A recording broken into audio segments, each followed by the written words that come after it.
Welcome to Dynasty Playbook. It is our first of the regular season, I suppose, and it is starting our cycle without Tyler. So everybody pour one out for him. We're all going to miss him. I'm your host, Drew. You can find me on Twitter at Drew Dodson NFL. And with me is my co-host for the season is Adam at AdamTZ. And most of y'all know him as Sticky. He does some killer work over at DLF. And, you know, he's been on the show like how many times has he been on the show? 3 times? Yeah. Let's go with 3. I like that. All right. How you doing, bud? I'm good, man. I just found out I'll be co-host of the Dynasty Playbook for the season. That's news. Surprise! Surprise! No, it's cool. I'm excited. I have very big shoes to fill. Very big and old, like those the Velcro shoes, the white Velcro shoes. Those are the ones I have to fill. Oh, I can picture my dad wearing them too. Yeah, the dad shoes. I'm sure it's Tyler's go-to. For some reason, I imagine Tyler in like just these big fucking angry man boots, Just stomping around. All right, so let's jump right into it. We're gonna do our college prospect for today, and we're gonna be covering Jalen Hurd, the running back out of Tennessee. And I'm not gonna lie, I watched him last year live, and I was, I liked him. I thought I was gonna be a fan of him, and after sitting down and breaking down the tape, and including the Appalachian State game from yesterday, I'm not impressed. I almost immediately decided he was going to be Jalen Turd for me because he's just not appealing to me, I guess.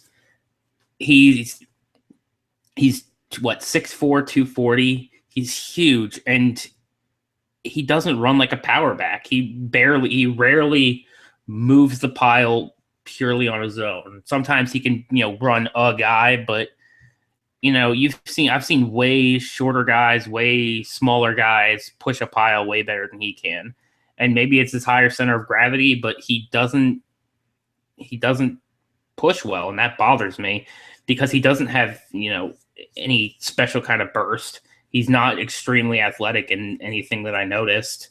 And his hands are okay. They're not bad. He'll be a guy that can catch 30 passes a year, but I'm just not impressed at all. I can easily see this guy outside of my top 10 running backs by the end of the draft season.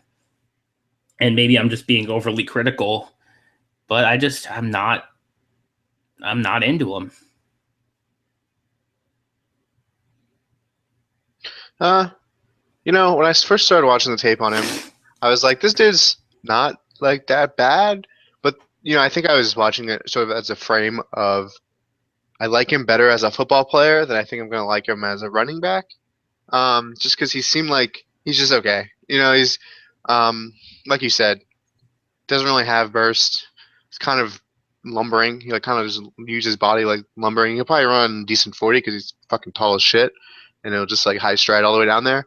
But those tall guys don't. They don't always last very long. They don't have crazy. For the most part, they don't have really great careers. What I did like though, his blocking. His blocking was, phenomenal. It was probably top 3 of the prospects I've watched so far, and out of the main guys, he's very willing to get in there. Doesn't seem like that strong, but he gives it all. He puts all his body in there, take on big blocks. I think it was the Alabama game. He was just crushing people. Yeah, he fights a little bit for yards, but he's not super elusive. There wasn't too many passing plays that I saw. I saw him with a big drop it wasn't on a screen, but it was kind of like an out, which was I know the super disappointing. Yeah, I think it was Appalachian State. It was super disappointing because it hit him right in the hands and he just dropped it. It was it's 2nd and 12 or something, they needed that. But I could see him maybe making a case as a 3 down back on some team somewhere. I wouldn't. I think he's better than some starters. The guys that start now. I probably think he's better than Jeremy Langford. Just just a guy really. I think he could be better, but I'm not gonna take him I don't know if he's going to be a first rounder, really locked in for next year's rookie class.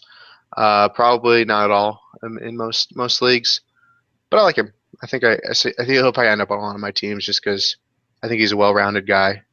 That's kind of what I go for. Yeah, I will absolutely agree with you. His blocking is one of the more appealing traits with him. His technique is still, iffy, but he puts in the effort, which is more than you can say for a lot of guys. Um, he'll almost certainly be out of my first round, especially if he's outside of my top 10 running backs, because you've got Fournette, Chubb, Cook, McCaffrey, Connor. Just on the running back side, you've got wide receivers. You got Dupree, Juju, Davis, Williams. And that's just right off the top of my head. That's no, That's like surprise 9 guys. Yeah. I feel fairly confident he will be at best a second round guy for me. And I don't know that he'll find a place in the NFL just because we've got so many good running backs coming in. They're going to replace all the mediocre talent. And the guys that are established are kind of, going to be safer. The only ones that are, might be picking up one of the better running backs are the guys that, like Jamal Charles, Adrian Peterson, are aging and need a stronger backup or need to be replaced. Like Adrian Peterson will be 32 next year. It's time to go. But with that, I think we'll move on from our college player discussion and move on to some craziness that's been happening this week. I feel like this is the most eventful 4 weeks leading up to the season we've had in a long time. It feels like that's every time, but I totally agree with you. It's been wild. Every time, if I'm not on my phone for an hour, I come back and there's some crazy Bleachers team stream update that I'm floored by. Obviously, the big one yesterday. Yeah, I feel like this year and last year, especially, we've seen a lot more trades than I remember ever happening in the past. I agree with that. There's been so many trades. It's like Dynasty out there. It seems to me like it used to be a trade was like a unicorn. It'd be like, oh, somebody traded, and it wasn't during the draft. That's weird. Yeah, but now it's all over the place. Eagles made 2 trades. Forget just one unicorn. We're going crazy. Yeah, and Chip Kelly's gone, so it's not like, he's the unicorn. Nope. Yeah, I guess you gotta get rid of some of his guys, but I feel like maybe it's tied to metrics. Listen, hear me out for a second. I think back in the day, you kind of, if a guy was on your team, you loved that guy, and now I think they're learning more about these players, and they're kind of, if you don't have the smarts or if you don't have the technique, you're gone from the team. But other teams don't really know that aspect of it. They just see you as a, maybe have great metrics or something like that. So they're more willing to take chances on guys, and that may be why there's more trading. That's sort of a newer aspect of football. Yeah, I could get down with that. The other way I look at it is these guys are increasingly realizing that you have a very short window to win in the league and earn yourself a job long term. So, even though DGB was a second round pick a year ago, I think they're kind of eschewing the whole sunk cost thing a lot more than they used to. And just saying, hey, if he's not good, he's not good. Let's cut our losses. Because, if we keep trying to put in time and effort into this guy and make him good, and he's going to hold our team back, then that's going to cost me my job. So yeah, I agree with that. And also, I think they're learning to, kind of goes with that, is you can replace guys in the draft. If this guy was a first round pick and he's not good, just who cares? Just because he's a first round pick, I think they realize how maybe it has to do with how strong the draft classes may have been, that now you can really kind of replace a lot of guys a lot easier. I can see that. But yeah, a DGB is I get. I'm saying all of this with DGB in the back of my head because you talked about, Philly making a couple trades, and I'm really interested to see what DGB does in Philadelphia. Granted, I don't know what that entire offense is going to look like now with Carson Wentz, and Aguilar's been wishy-washy at best this offseason. Jordan Matthews is still Jordan Matthews. Nobody's going to talk me off of that cliff. But he could set himself up as a solid outside receiver if they keep playing J Matt in the slot. Yeah, I definitely can see that. I don't know about this year. Maybe next year. Maybe he'll get some more in the season. As for the offense, it's going to be the tight end show. I think Yeah. there's going to be so many two tight end sets, and one guy's going to block and one guy's going to go out, and they're just going to clean up. It's going to. I mean, I'm not saying go get Brent Selleck, but But go I think get he could Brett be. Selleck. I think he could be I think he'll end up being a spot starter, in for bye weeks and one tight end. I think he may even be a tight end two-ish, tight end three with some real tight end two upside in two tight end leagues where if you really punt that second one, which a lot of people do. Yeah. I think the problem is I think it's good for Matthews or Matthews because he is the 1T, but but he's so goddamn fragile. It seems like so it's really tough to really put some stock in that. But yeah, I don't know. If I kind of can't believe it that they're starting Wentz. You know, it's shocking to me. I feel like you're either saying he's good enough or we're not going to really compete. So we just want to get him out there. So I think our defense is very good. So I'm a little surprised at that because it's hard to keep a defense together for very long. So I mean, if you trade Bradford, obviously they got they won the trade in terms of like value. I would say that hands down. What did they pay for Bradford? Okay, so they paid. The Vikings gave up their first for No, no, next no. year. What did when the Eagles Oh, traded for Bradford? okay. We traded Foles for Bradford and a conditional fourth. Oh wow, But I yeah, think there was another pick in there. I think we gave up our second as well. yeah. Even so, I mean Not sure. that's a This win is because Foles is a fucking backup now. It's right. funny how that whole cycle went. Y'all picked up Chase Daniels, and then Nick Foles goes right in and replaces him as the backup Oh, and in Kansas City. oh, now yes, Yeah, that's funny how he went from from the Rams to the back to KC, which is crazy. Well, maybe he went to. I mean, he went there for Reed. It's yeah, obvious. I yeah. mean, yeah. But to get a first for Bradford and in this day and age, after last year is insane. And we didn't have a first, and the draft is here. Is in Philadelphia this year, which is great because now we have a pick, and then the fourth can become a second if the Vikings win the Super Bowl. So I'm a Vikings fan this year.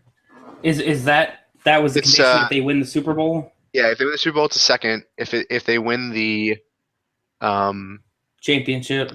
yes, the championship, it's a third, and if not, it's a fourth. So I'm a big Vikings fan. So I'm with you. I'm with Pat, and I'm with all the Vikings fans out there. This is your year. I can't understand the mentality behind that trade. No. Like, unless they're really concerned with Bridgewater as the long term option, because I remember he didn't throw for one of the preseason games, and maybe they're concerned about him as the long term option, but I can't see it. I mean, I'd rather have him as a game manager than Bradford as a game loser. Yeah, I think if you take away the value lost, I think I'd rather have Bradford. I think than Teddy on AC. Like is he going to be full strength next year? Bradford had 2 years on his deal. I think Teddy's probably getting close to hit end of his rookie contract unless they extended him, which I don't really know the details there. So this has to mean that Teddy is pretty dead. I mean, he messed his leg up real bad. So I don't know, how if he's going to be able to come back next year, and then the following year, Bradford would be gone. So maybe it is sort of a thing, but Teddy would be the backup, I'd imagine, if he came back next year. I don't know how you can pay Bradford all this money and for having to have him not start. But he's a little. I think he's game manager plus. I think he can be a game manager. But I think he brings a little more to the table. I mean, Bradford? yeah, Bradford. I think he brings a little bit more to the table.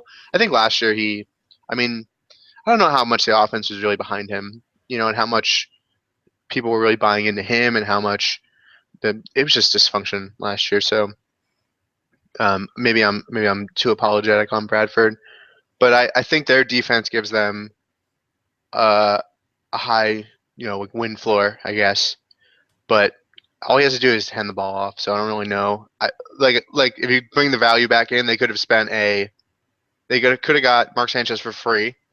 They could because he got cut. They could have gotten a fifth or you could send like a sixth, a fifth or a sixth for like McCown, and get someone who can be almost as good as Teddy would have been. Yeah, or you could have This year. sent a second or a third and got Glennon or Yeah, exactly. There's so many names out there. It's just kind of crazy, but I mean, we'll have to see how it shakes out. It's if they had 27, 28-year-old Adrian Peterson, I'd be all behind it. But you've got an aging Adrian Peterson. He's losing a step.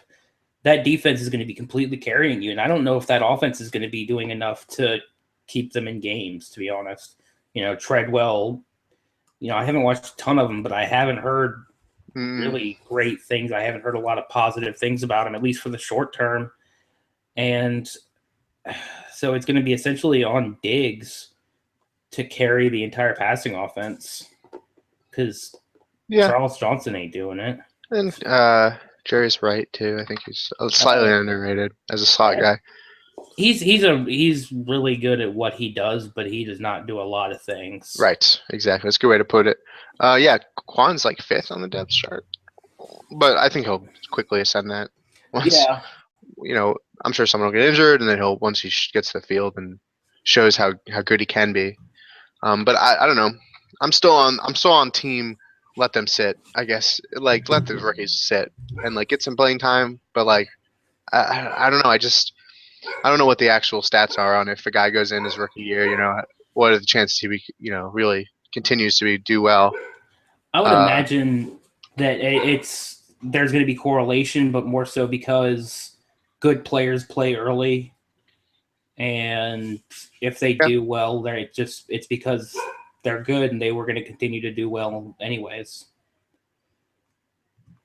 But I still it blows my mind they traded a first and a fourth for Sam Bradford. I'm surprised at the fourth, really. That's really where I think like a first, okay. We want to get a former Heisman winner starting quarterback, whatever. The extra fourth just seems a little way too much. Way too much. So good on the Eagles. It's like those dynasty trades you see where it's like that was already unbalanced, and then they decided, it needed another piece. Like, what? Yeah, a lot of people were saying if this went down in my dynasty league, I would think it was collusion. And to tell you the truth, I totes agree. Yeah, dude, I've been seeing a lot of trades like that lately. Like people post them and shit, and I'm like, how are you not calling them out on that? That's not even one of those where, if y'all have listened to the show for a long time, y'all have heard me go on my rants. I am completely anti-veto. I'm completely, against essentially being able to control how people trade. Yep. Because dynasty evals can be so different. I mean, in redraft, it's a little more viable because they're all kind of dealing in the same window, but there's so many factors. So many factors in dynasty into how you're going to value your players. But I see some of these where it's if you're smoking crack, maybe I can understand that you have a justification for that. But this is so completely one-sided that it doesn't process for me. Yeah, thankfully I'm in a lot of high-level leagues, not to whatever, but guys who all know their shit, and so I don't really have to deal with that. But when I see them on Twitter, you'll see a Twitter poll, and you're just like, what? How did this even get offered? What is going on here? So I think I agree with 100% agree with no veto, but sometimes the commission should really do some checks. But another thing in dynasty is you just don't know. I mean, I've made some bad trades that looked bad on paper, but have ended up working out a year or two later. Yeah. Now I'm completely behind the commission investigating, looking into trades that are one-sided or off, because that's their job. I mean, that's why we made them commissioners, because we trust their judgment. We trust them to do what they need to do. And if it turns out something's wrong, then there's no veto. It's you reverse the trade and you remove the owners. That's where I don't understand the point of the veto.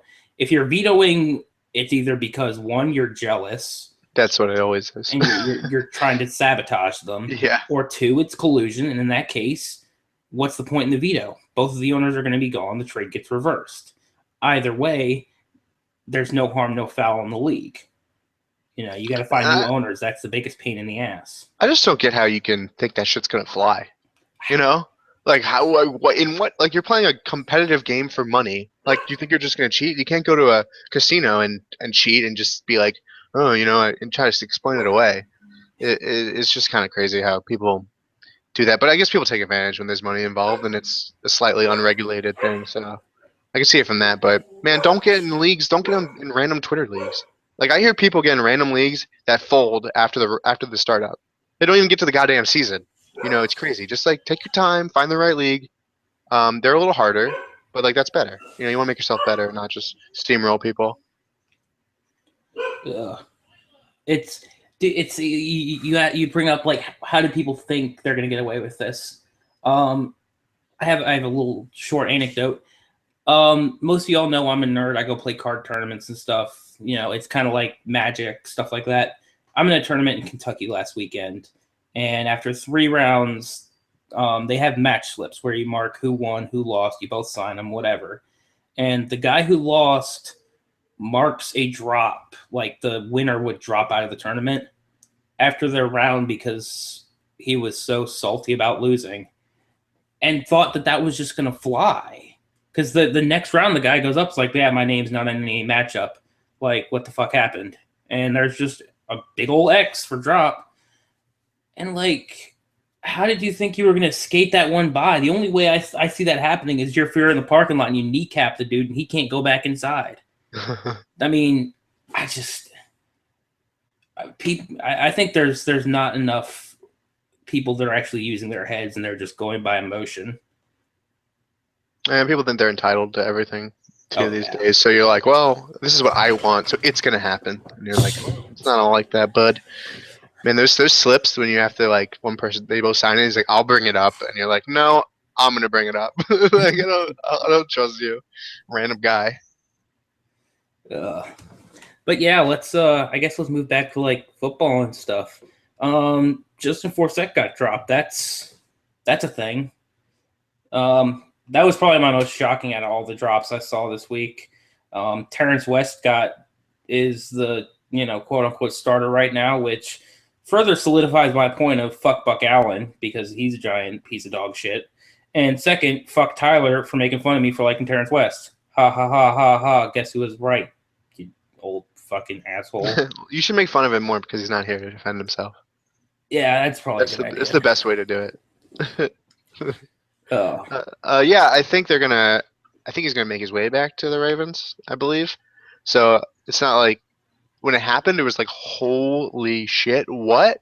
But there's something with like money and like extension. If they cut him, then they can re-sign him for less now. I don't know. I think that's sort of the reason, because he's old. As in terms of other guys, I was kind of surprised with. I have a whole big list of guys to like watch, but some guys I was surprised with, like Hillman, I thought was interesting. I know they have Booker, but I thought Hillman was probably the best backup, and I thought he had some late like start 6 running backs like value in terms of maybe he'll get some run, but I guess that's done for. Stephen Ridley getting cut from the Colts. I mean, damn. How the mighty have fallen. Like, I saw that coming. You saw it coming? After watching him in Detroit in the preseason, it's gone. He's but Indianapolis has nothing. I think you're completely underestimating Robert Turbin. That I must be, because he was a good running back in Seattle. Yeah. Well, I guess I totally forgot about that. He was in Seattle. He was very good in Seattle. He bounced around. He didn't land anywhere. And now he's sitting behind Frank Gore, who's I mean, if he trips at home trying to climb down the stairs, he's done forever. He's like, his muscles, his bones are just, he's old. Yeah. They're pretty solid, to be Frank Gore. I think they're like prime candidates to take a running back next year. Which is dumb, because they need to invest more in that O-line. I don't know, man. They took 3 offensive linemen in the first like 5 rounds this year. Yeah, we'll see if any of them pan out. So my what I would say they should do is running back who can block, next year, first round, and then second and third offensive linemen. But they need defense too. That Their team defense is is garbage. that defense is just They have so like bad. Vontae Davis, and that's it. Their whole team is just Andrew Luck throwing to good wide receivers, and Yeah, I guess Vontae Davis. I mean, they cut Nate Irving, so yeah. You just gotta score more points though. Hey, they have Henry Anderson. that's true. I do like Henry Anderson. I mean, He give him a was he full was season. he was fucking killing it before he got injured. Yeah. Like I'm jumped gonna look at right his out onto the stats. scene. I'm looking at his stats. He's a third year guy. I want to say No, no. I'm pretty sure he was a rookie last year. Almost positive. Drafted in the 2015 draft. Yep. Yeah. So he played 9 games, a sack, 19 tackles, 2 pass defense. That's not bad. Yeah, and I mean he didn't play in the first chunk of games. It was right around the middle of the season he started getting play, and when he played, he was good. I think he went out. I think he started, but then he got hurt. Yeah, I know he got hurt. I mean, he played 9 games, but I don't know how Yeah, he many of those started were right off the like. bat. His first game, he had 8 tackles as an end. Okay, yeah, so that's what it was. He Yeah. started off the season Started off and real hot. got hobbled, and then Yep. eventually went on IR. So that's all they have. But I still think they should get a running back. Yeah, they have line, but they took a lot of guys, and there's always like free agents out there. They need to trade Philip Dorsett. That's what I think. I think get what they can for him. Trade him for Yeah, a good linebacker or yeah, you're something. not going to get like first round value on it, which Because he wasn't a first round. He shouldn't have been a first round should have pick. been. I mean, he was like the last. It was like very late, I believe. Didn't they trade back, and ended up being like the last pick. He was a first round pick, but he shouldn't have been. No, I know. I'm just. It's like it was basically a second at that point. Yeah, he was like the 29th overall pick or something. I don't know what they could really get for him, and I feel like the speed guys are kind of dime a dozen. I'm Unless you're good, unless you're like an elite guy. Like I feel like the a guys who are little just more than a speed guy, though. But everything he does, T.Y. Hilton does better. right. So he's redundant on that team. I guess it's just insurance. I guess. Unless you do like a huge wide receiver set.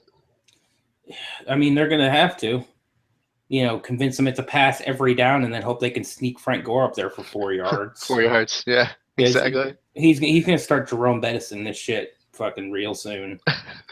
Fucking 3.3 yards a carry. Yeah. Hey man, if it's a guaranteed 3 yards, it's pretty good.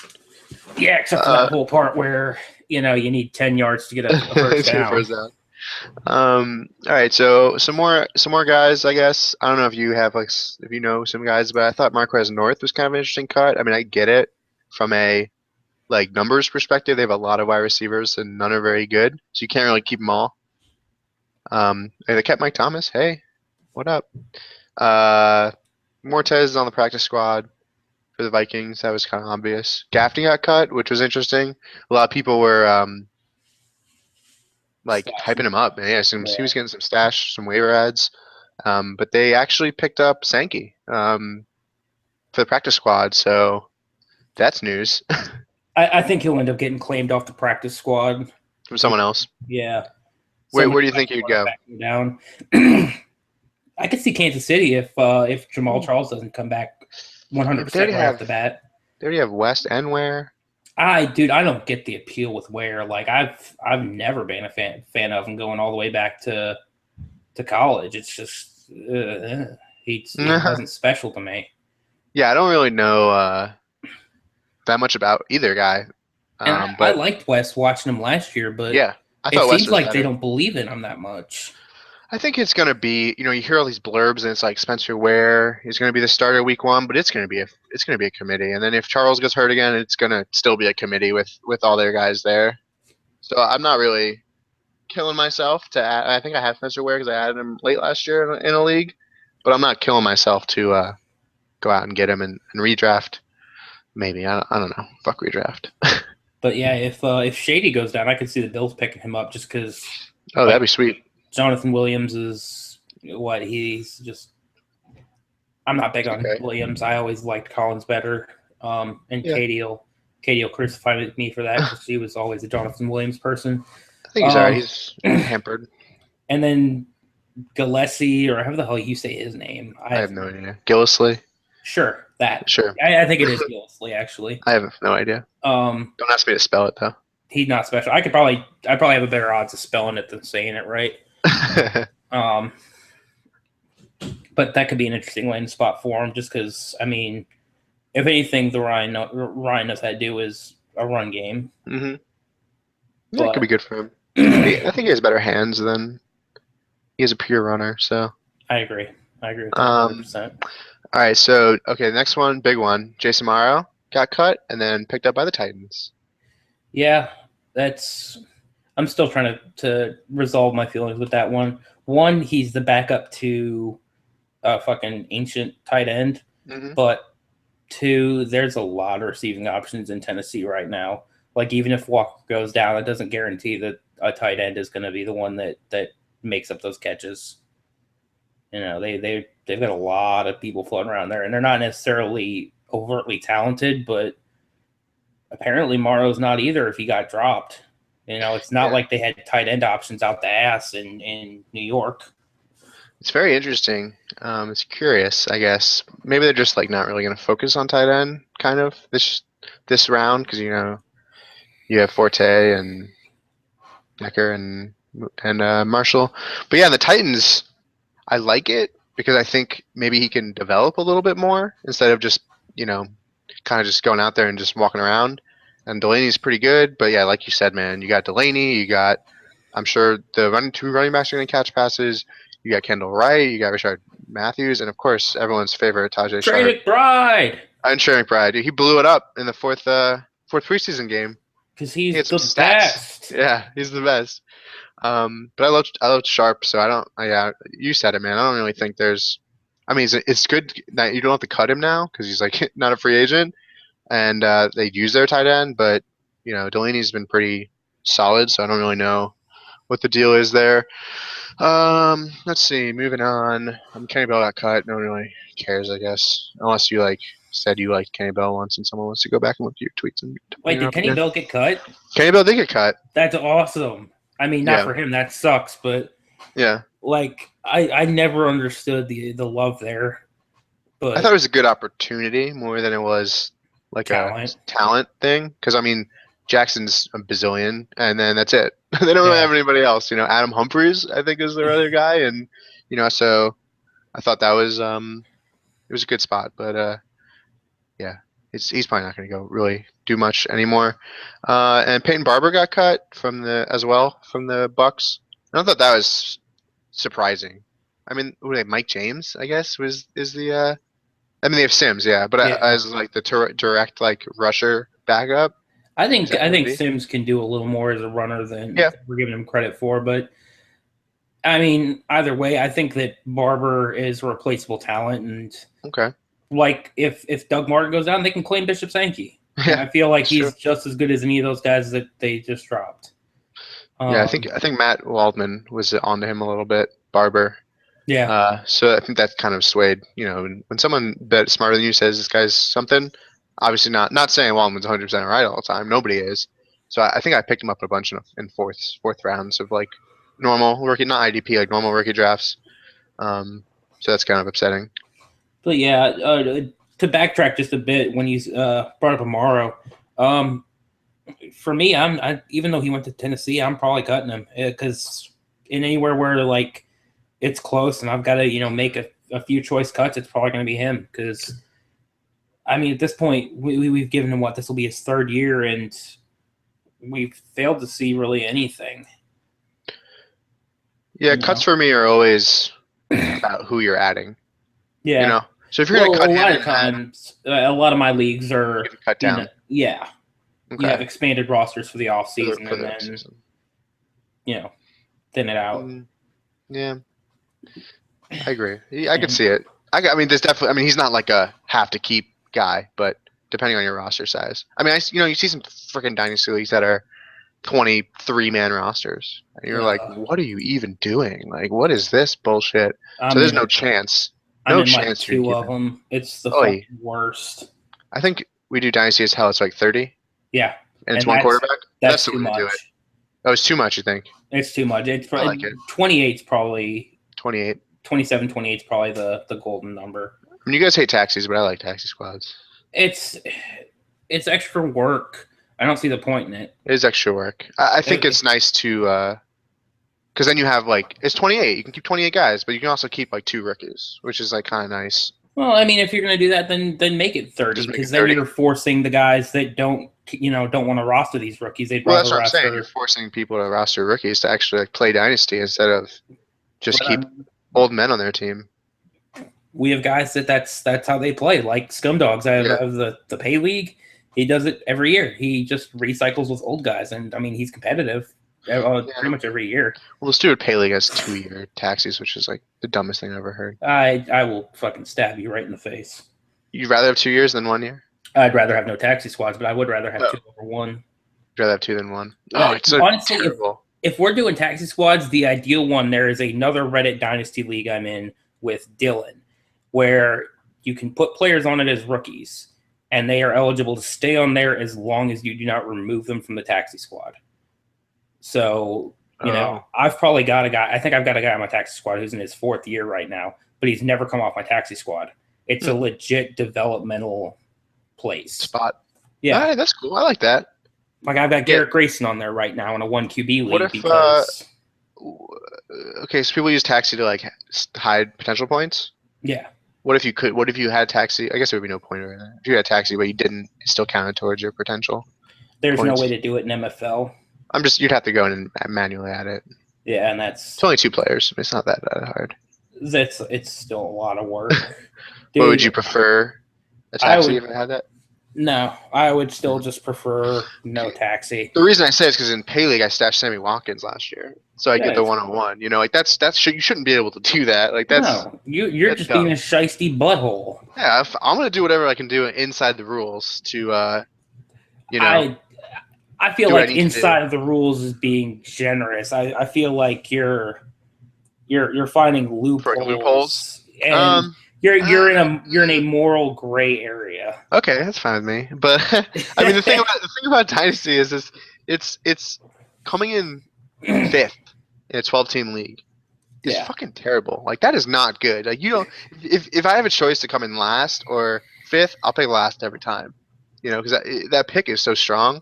So I'm gonna do whatever I can do within the rules, within the moral undertones and the moral pinnings of the league to make my team the best. So I don't know. I think it takes me back to a saying I heard when I was young. It's if you ain't cheating, you ain't trying.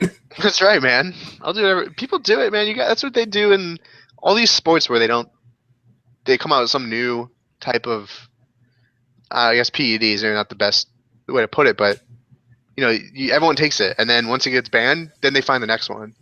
It's what you gotta do because everyone's doing it. So if someone else could do it, then I want to do it too. Oh man, this got off topic fairly quickly, but I'm all about it. But while we're talking in MFL, Coach wanted us to touch on a question. Can we explain to MFL newbies, which I can't believe Coach used the word newbies. That word hurts me. Why you think MFL is the best fantasy football league host site? It confuses and frustrates the hell out of Coach. And what makes using MFL so much more worth it than ESPN? And it boils down to about 3 things for me. And it's not just that it's better than ESPN, but in some ways it's better. Some aspects it's better than like Flea Flicker. It maintains the draft order. It maintains the draft order for how Dynasty should be. In Flea Flicker, you have to go and manually change it to be in the right order to not snake. That's a pain in the ass. The way it's better than ESPN and Yahoo is you have your rosters don't shut down halfway through the season. I don't have to go back and import them when it opens up the new season. My rosters just carry over. It allows for trading throughout the whole offseason. And yeah, ESPN and Yahoo both allow for trading during the offseason, but I got to track that shit manually through a Google Excel sheet or, however I do it through everything through Google Drive because I close things all the time and it won't save and then I lose it forever. But it's a pain in the dick and I don't want to do it. I would rather pay my chunk of my fees to go to MFL and have it be simple. On the commissioner side, it's a pain in the ass. There's a lot of stuff that you have to learn through trial and error. Setting up flexes is one of the biggest pains in the asses on MFL that I've ever done. But once you get it set up, it's so customizable. It's so, excuse me. It's so customizable. It's so able to be fitted to what exactly your needs are. You can't get taxi squads on ESPN if that's what you want to do. You can't customize what people are allowed on IR on ESPN as far as I can figure out. You can put people that are out on IR, or at least you used to. Whereas you can control that through MFL. You can create custom players. Stuff like that. There's a lot of little things that you can do. Being able to do long-term drafts without a clock through the site is huge. I can't overstate how useful that is. It's just plain and simple. Every aspect of being Dynasty is better because of MFL. There's nothing that ESPN or Yahoo does that is better than MFL, except it's got a pretty interface. Whatever. I am a huge proponent of MFL, so this may sound like sort of a sales thing, but I think the biggest thing that Yahoo and ESPN have on MFL is they have an app that's like well designed, and like that's it. That's really, if you think about it, besides being free, that's really all they have on MFL. Now, the free aspect is if you're in a league that's $50 buy-ins, if you make it $56, you pay for MFL. It's literally if you can't afford $6 more in your buy-in, then like you've got other issues, and so it's totally worth it. You can do whatever the fuck you want. If you want to have defensive tackles score as much as quarterbacks and that's it, you can do that. You can literally do whatever you want to make your league exactly how you want it, exactly what your league mates want. As a commish, people don't think about it. Users get on the site and they're like, this looks like shit, and I don't know how to do stuff because I don't want to take the time to learn. But from a commish side of it, you can. There's so many options, and you can make it your league run perfectly fine throughout the year, and anything you want to do. It's great from a commish perspective. It's not hard to set up. You can fully customize it with CSS. I mean, there's free ones out there. There's people you can talk to and get it for like $60 or something like that. Get it designed forever. People do your logos and everything. You can't do that in ESPN. It looks like shit. I mean, it looks like how it looks. Like it's. I don't know. I kind of like how it looks, but that's just me because I'm a programmer, so it's very programmatic. Like everything's right there. Anything you want to do, anything your heart's desire, you can do, which is great. There's an open API, which means that you can make tools that interact with MFL. And there's some fucking cool tools out there that do like rankings for your whole league. And there's a Scott Fishbowl tool that lets you do lineups for your whole league. And you can't do that on other sites. And even just from a dynasty perspective, you can't do a fucking rookie draft on ESPN and Yahoo. You just can't. And why not? It's crazy. It seems like such a small thing for them to put in. And yeah, maybe with dynasties 3% of fantasy football, but I think it's something that they would get a lot more users to if they did that. A sneaky little tip is if you have an ESPN league, use MFL for your rookie draft and then just import the players. But the problem is if you have a dynasty league on Yahoo or ESPN, you have to have a spreadsheet that goes with it because you have to track future trades, you have to track taxes if you have them, you have to track all this shit. And it can cause differences in like, oh, I paid this much for this guy, like it was this pick, and then you have to like go back and try and figure out all the shit. Where MFL just does it for you. Their help section is really quick. It's just a great site. It's worth every penny. But if something better comes along, I think that there's a big need for something better. And I know there's some things coming out next year, and I think they either need to shape up or ship out, I guess, as they say for MFL, because it isn't perfect, and people don't really like how it looks without some serious customization. And I understand when people are going to want to switch, they don't have an app. It just pisses me off how people just they hate change so much. They can't go away from ESPN they've been playing on for like 5 years, and they can't learn something new. And it just pisses me off because I do think NFL is a good site. I think it doesn't need to, why does your fantasy football site need to look good? Like what? Like who cares? I don't. It could be all black with white text and like bright That is yellow. a third of my leagues. Yeah, exactly. Yeah, and who cares? Like, do you like sit on the league page and like, oh, this looks great. I love this league. Like, You yeah, know when what you I get use?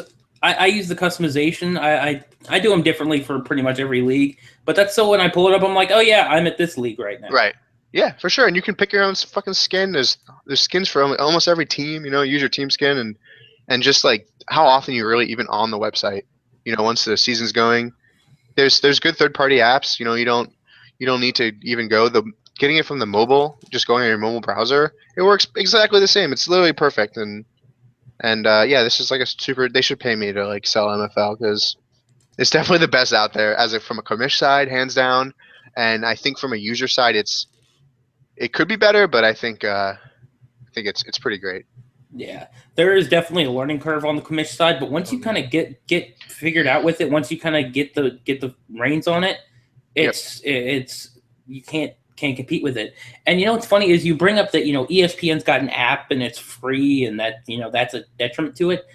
I'm doing a free ESPN league. I'm doing a redraft league with a bunch of people from home. I don't know why I said it's a free redraft league because it costs money, but the app is free. I'm just tripping all over my words. But it's fucking garbage. I downloaded it like 4 days ago. I can't do shit on the commish side. I have no access to any league manager tools, anything like that.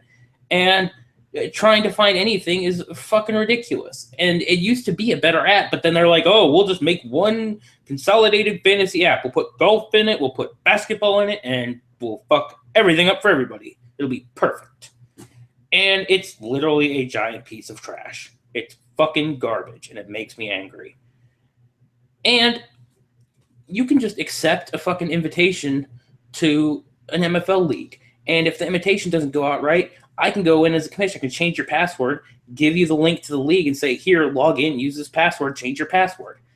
I've been fighting to get the 10th guy in into this league because every time he tries to accept his invite, it doesn't accept him. It says the 10th spot is reserved, but it's reserved for him. And I can't figure it out for the fucking life of me.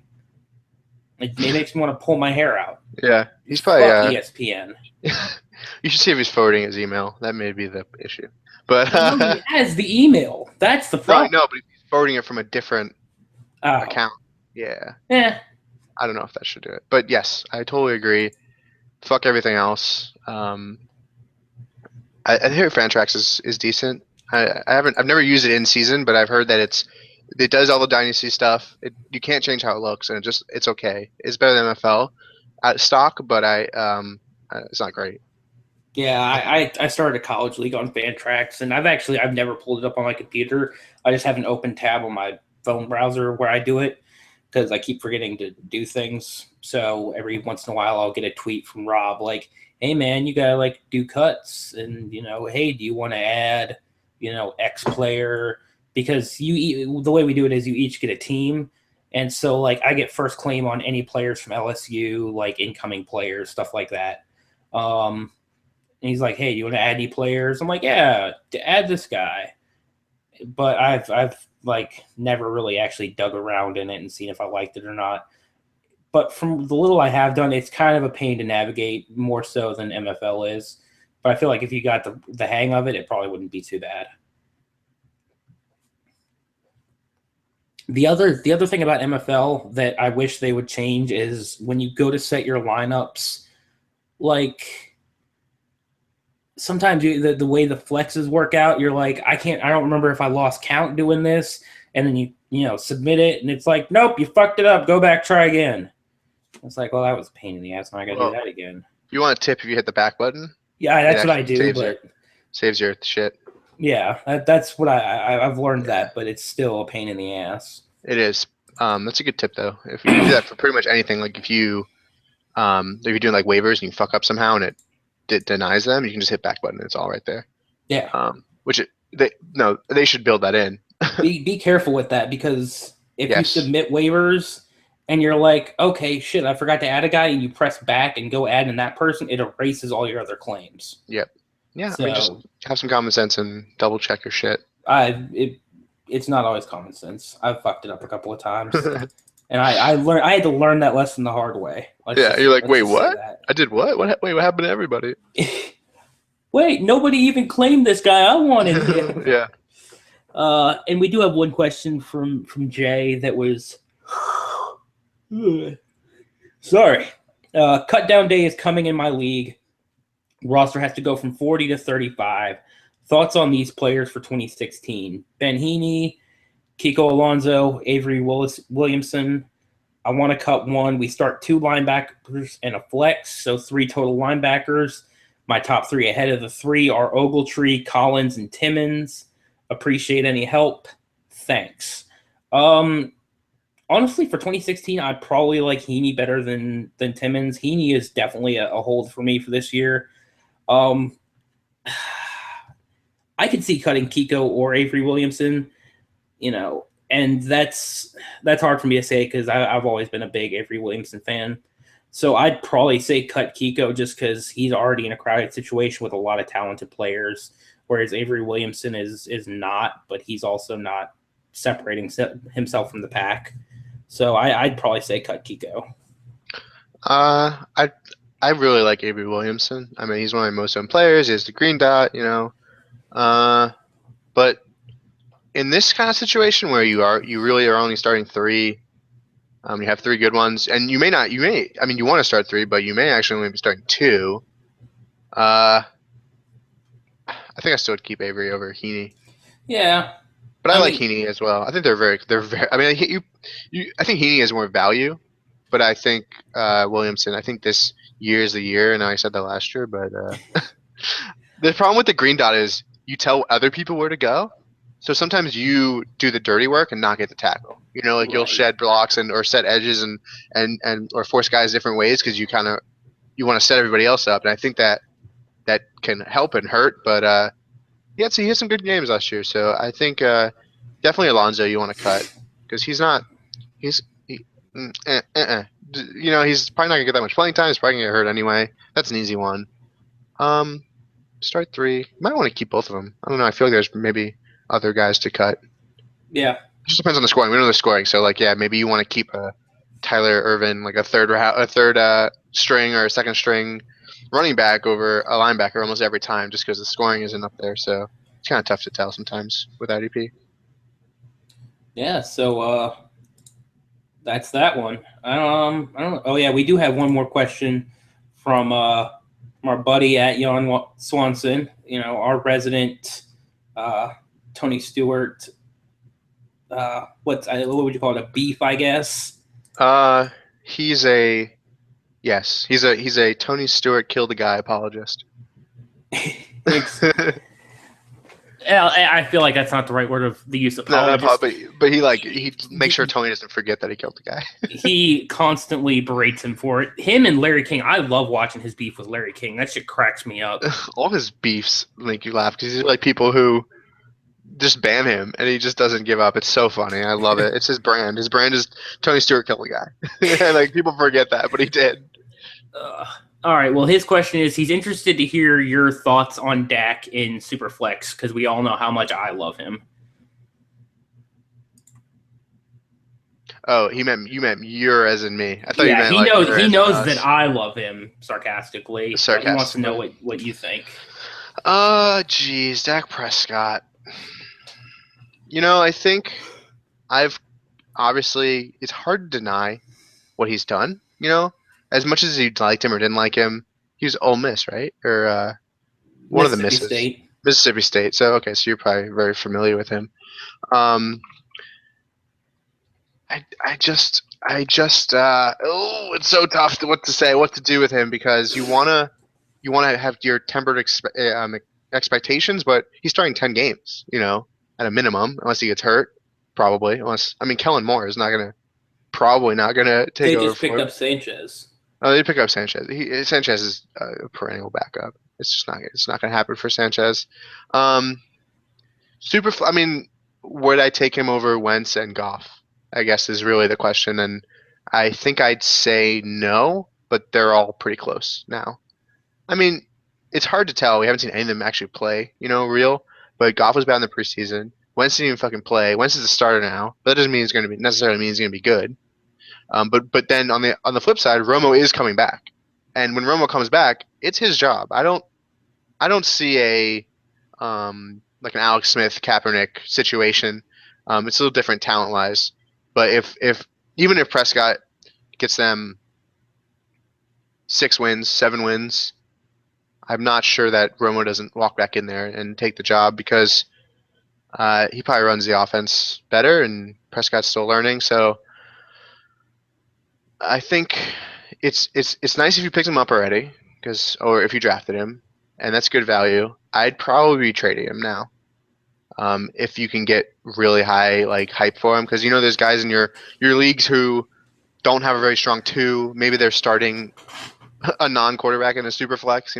Someone it's possible. So you can get really high value for him. I'm all about that. Dude, some of the hype on this guy is absolutely ridiculous. I had a guy in the local redraft I just did, took him in the 10th round of a 1 QB league. Like before Bortles, before Carr, it's absolutely out of control. And we all know how I feel about Dak Prescott. I think he's entirely overvalued in general. I don't think he's very good. I think he's got all the physical attributes and none of the mental attributes. He's a worse version of Jamarcus Russell because he can't get on his knees and throw the ball 80 yards.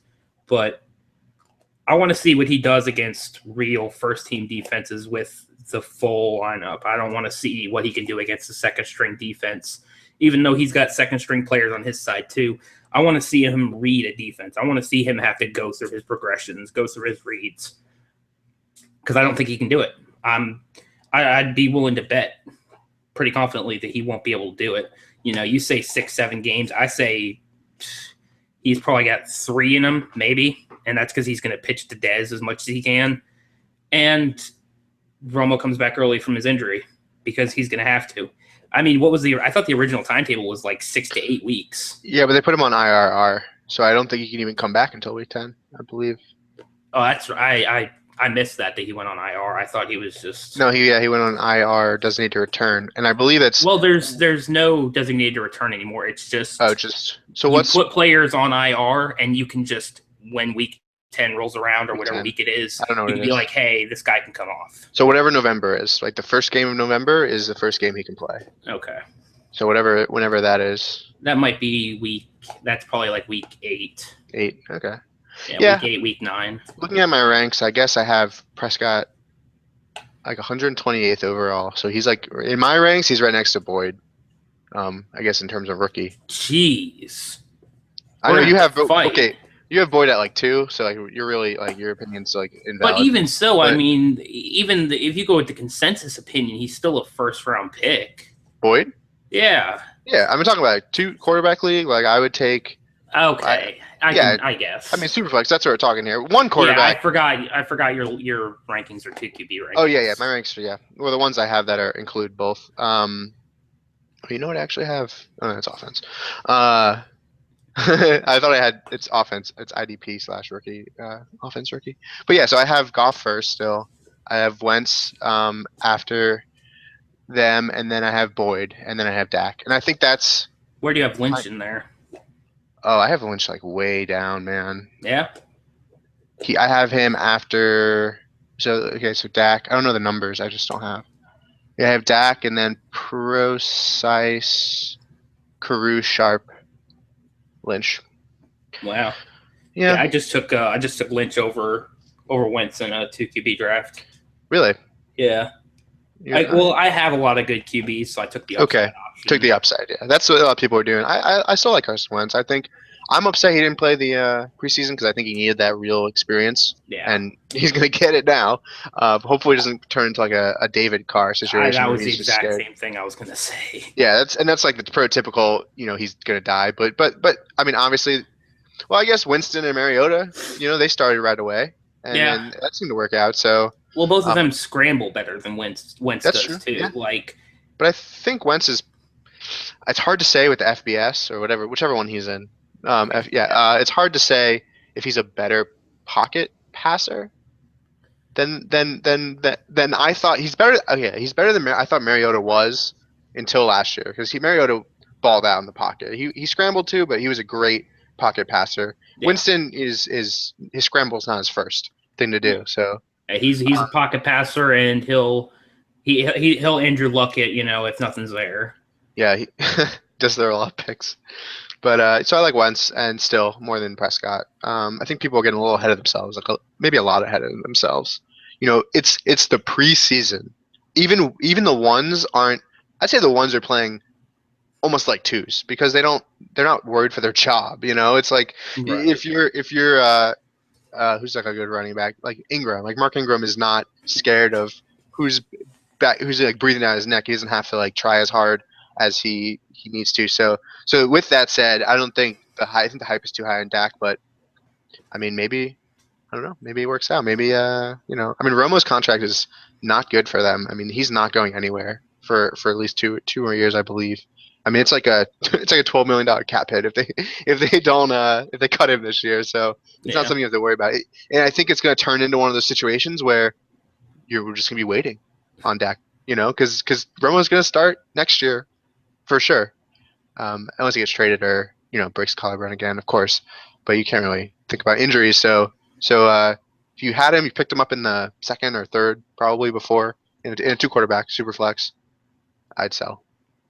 Yeah, I'd sell. Yeah, I'd sell. Now I think I can. I'll bring something up that I think we can all agree on, except for Tony, and that's if you look bad in the preseason, if you look bad against second-team defenses, that's probably a statement. That's probably some real confirmation. And Christian Hackenberg was fucking horrible. I mean, he had a 33% completion rating on 25-plus passes. That's dookie. Christian Hackenberg is fucking horrible, Tony. Just you gotta take that one and just move on. But he's still shocked that Carson Wentz is starting a game. He has to eat his hat. He won't do it. He's trying to weasel his way out of there. That's why you don't make hat bets, because that means you actually have to eat a hat. Like, if I make a hat bet, I will eat my hat because I have honor as a man. That's why I don't make hat bets. I don't want to have to eat a hat, because if you make a bet, man, you can't renege. That's fucked up. Yeah, so only make bets that you're willing to pay the price on. Yeah. I don't know, man. Hackenberg, I think 4 years from now we may have a different opinion on Hackenberg, or 3 years from now. I think he has a lot of the prototypical technique and size, but he needs to learn how to be a quarterback first, and his line last year was absolute paper. I mean, there's some funny pictures where it's like line of scrimmage and then like 5 yards. It's like new line of scrimmage because they got pushed back so far so fast. I don't know how Saquon Barkley does things with that line, but that's why he's so good. And the Jets line is not great either, especially they're the guys that were protecting him when he had that bad. But so he may be the next actual David Carr because he is so scared for his life all the time. But I think maybe it's sort of those like long burn guys where he comes out of nowhere as like a backup, and then maybe, but I would definitely cut him for a lot of other guys unless it's like a taxi situation where you can kind of just sit on him. You took him in the 5th round or the 4th round or something like that, and you can just chill on him. But otherwise, no. Especially with Geno and Petty and Fitz, it's just like it's going to be a long time before he really does anything. Which sometimes it's good. Sometimes it's good to sit and learn. I mean, I'm not saying he's Aaron Rodgers at all, but I'm just saying, waiting for it. I could feel it coming. Yeah, I mean, they're in different universes, but sometimes the sit is good. I mean, Brady sat, right? Brady was a 6th rounder. He sat for a while. Well, Brady sat because he was a 6th rounder. I mean, yeah. Was Hackenberg a 4th? He was. I thought Hackenberg might have been a 2nd round pick. 2nd round, he was, I think, actually. But they had a strong ass starter in front of Brady. Bledsoe was no slouch. Right, that's true. Whereas, if he was really good, he'd definitely be pushing Geno or Petty for the number 2 or 3 job. But he's the 4th quarterback on the roster right now. Last I checked, he was the 4th on the depth chart. Yes, he is. That's sad. Undeniable. He's sad. But Bad. that's okay. We will end this show on some mocking of Christian Hackenberg, which I could get down with doing that every week, to be honest. I mean, I live in Penn State country, and I actually worked like near State College, and everyone's about state and Steelers, and I hate both. So You no hate Pitt. Penn State, so you're not interested in the whole they're going to honor Joe Paterno's first game coming up here. That whole thing just. I think it's this week, or It is. Yeah, I think it's. Do they play tonight or do they play tomorrow? They play one of those days. Oh God, people don't talk about it, which is funny because it's like, well, it happened, and they're just like, oh, we're gonna pretend like it didn't happen. I'm like, probably shouldn't, but no, man, it's all they talk about. They're so. I like Saquon Barkley though, so it's all fair. good. And I mean that and we've always got A-Rob. A-Rob, yeah, it's always good. We'll always have A-Rob. That's right. I would get that tattooed on me. We'll always have A-Rob.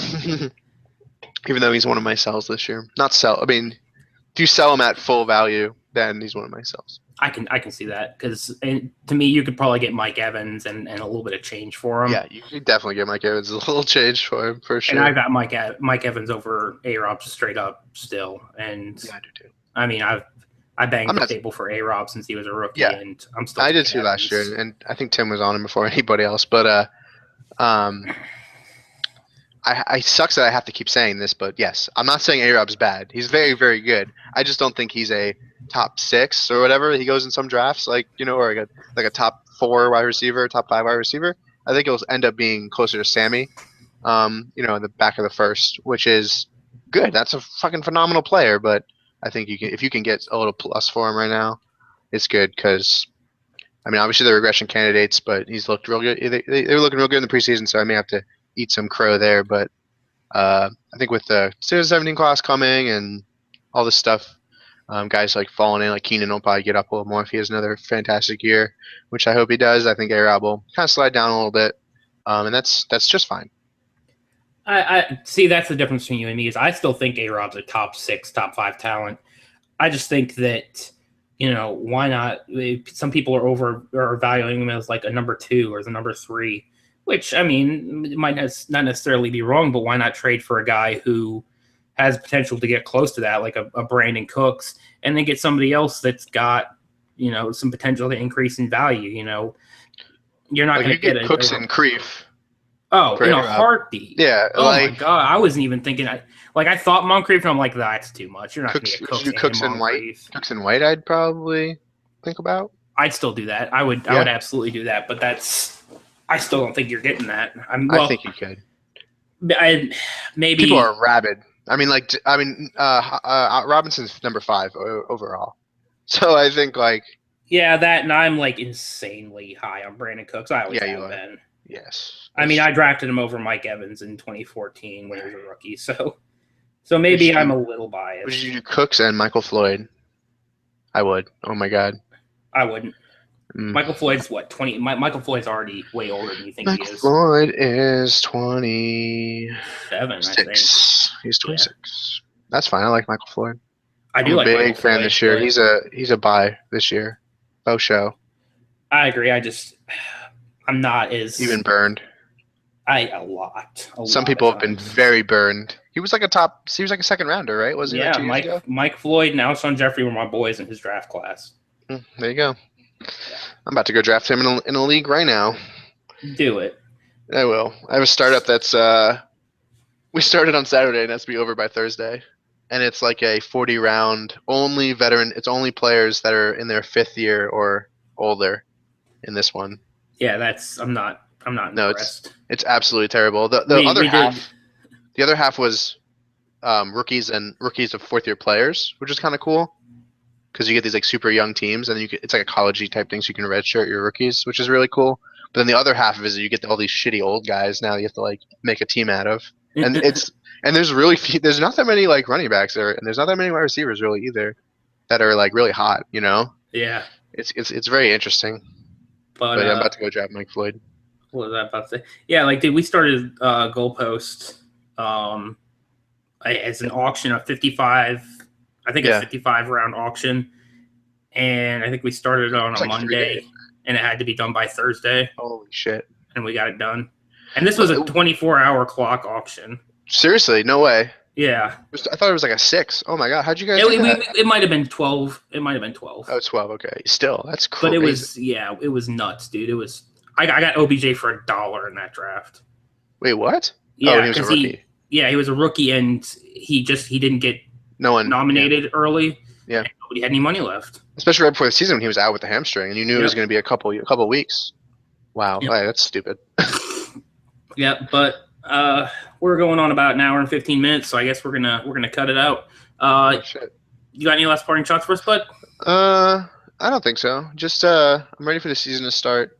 I'm ready to put the points on the board. I'm ready to actually this funny thing about Dynasty is you don't really, if you're like a redraft guy, you don't even, this isn't even in your like purview at all. But the off season is almost more exciting and more work than the actual season from a fantasy perspective. And then when the season comes, you're just like, all right, here we go. Like this is what we've been preparing for 6 months or whatever. And I'm super stoked for it. And then I'm immediately sick of waivers. Exactly. Sick of waivers. All my players getting injured. It's coming, but I think it's gonna be a good year. I think it's gonna be a really good year. So I guess I'll say good luck to everyone. Yeah, good luck. I mean, unless you're playing me, then I hope Right. Same here. I hope you fall on your dick and break it or something. How many times are we playing each other? We're playing each other. Probably some are double. So okay, 1, 2, 3, 4, 5. You're in TOR, right? 6. Yeah. 6 times plus however many. 6 plus whatever. If you have 2 games a year or play, okay, so maybe even 3 times in some leagues, depending on divisions. If the pay league, if we both win, we play in week 17. Yeah, for bragging rights. It's for flair on the subreddit. Oh yeah, I don't give a shit about flair. Exactly. I wear the minimum pieces of flair. But why did you think about your flair? I think we're gonna call it, guys. This has been the Dynasty Playbook. I've been your host, Drew. You can find me on Twitter at Drew Dotson NFL. With me is our new friend, our new buddy, Adam at AdamTZ. You can find him. Yeah, you can find him at AdamTZ. That's the one. I just fucked that up. Also good. Reddit too. /r/DynastyFF, I believe. How do I? Yeah, the Dynasty subreddit. Yeah, I'm sticky _Z there. Come by. Be a friend. Don't get upset if someone calls you dumb in 5 seconds there though. I guess it's not as bad as Twitter can be. But but it can also be a lot worse than Twitter. A lot worse, especially with the questions. You can't filter them out. They're just there. But yeah, Adam pretty much runs shit over there. But thanks for joining us. We'll see you again next week.